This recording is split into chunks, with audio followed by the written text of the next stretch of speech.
దేవుని నామమునకు మహిమ కలుగునుగాక. ఈ ఉదయకాలము మీకందరికీ వందనాలు తెలియచేస్తున్నాను. ఈ దినము మిమ్మలను బలపరచు దేవుని మాట, నిజమైన స్నేహితుడు విడువక ప్రేమించును. సామెతలు 17వ అధ్యాయము 17వ వచనం. నిజమైన స్నేహితుడు అనే మాటకు జీవితాంతము మనలను విడిచిపెట్టకుండా మనకున్న ప్రతి కష్టంలో, ఇబ్బందిలో మనతో పాటు తోడుగా ఉండే వ్యక్తి. నిజంగా చూస్తే ఇలాంటి వారు నేటి దినాల్లో చాలా అరుదుగా కనబడుతున్నారు. ప్రాణ స్నేహితులు అని నమ్మి వారికి మన పర్సనల్ విషయాలు పంచుకుంటే చివరికి వారే శత్రువులుగా మారి మన గురించి అనేకులకు చెడ్డగా చెప్తున్నవారు ఉన్నారు.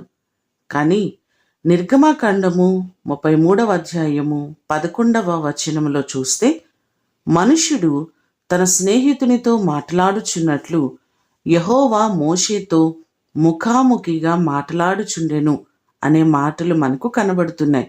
సృష్టికర్త అయిన దేవుడు మంటి మానవునితో సహవాసము చేయడానికి ఇష్టపడుతూ మోషేను గురించి గొప్ప సాక్ష్యాన్ని చెప్పడం మనం చూస్తున్నాం. ఈ లోకంలో స్నేహాలు స్వార్థముతో కూడి ఉన్నప్పటికీ కూడా దేవునితో స్నేహము, ఆయనతో సహవాసము మన జీవితాలకు ఎంతో ఆశీర్వాదకరం.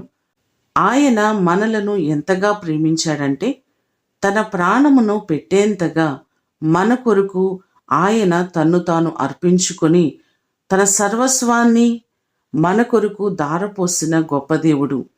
ఇంతకంటే మనలను ప్రేమించేవారు ఎవరుంటారు? ఆయనే నిజ స్నేహితుడు. ఆయనతో సహవాసము చేస్తే సమాధానము కలుగుతుంది అని లేఖనం సెలవిస్తుంది.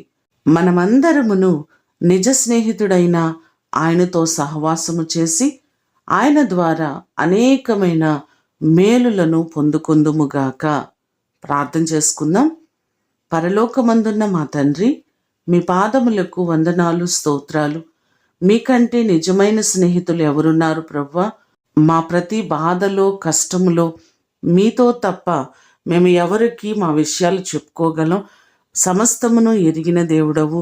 నీ కృపచేత మా ప్రియులెల్లరినీ జ్ఞాపకం చేసుకొని ప్రతి వారికి మీరు తోడుగా ఉండి ప్రతి కుటుంబాన్ని దీవించి ఆశీర్వదించమని యేసు నామమున అడిగి వేడుకొని పొందియున్నాము తండ్రి. ఆమేన్. దేవుడు మిమ్ములను దీవించునుగాక.